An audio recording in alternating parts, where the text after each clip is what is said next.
How to create two bullets columns in Microsoft Word. It's quite easy and simple to create two bullets column in Microsoft Word and put bullets side by side. As you can see here that I have a very simple list of bullet points. It's only one word bullet and there are still empty spaces on right. To create two bullet columns or put bullets side by side, you need to follow all the steps one by one till the end.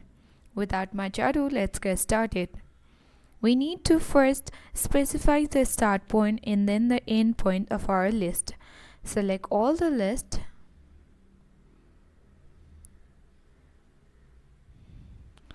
And once you are done with selecting all your list, you need to simply click on this layout tab, and on this layout tab select columns.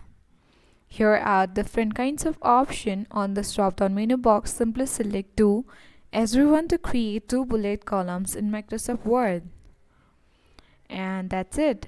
That's how we can easily create two bullets columns in Microsoft Word and put bullets side by side. I hope by following all this step, you'll successfully know how to do it. If you like this video, then hit the like button, share and comment.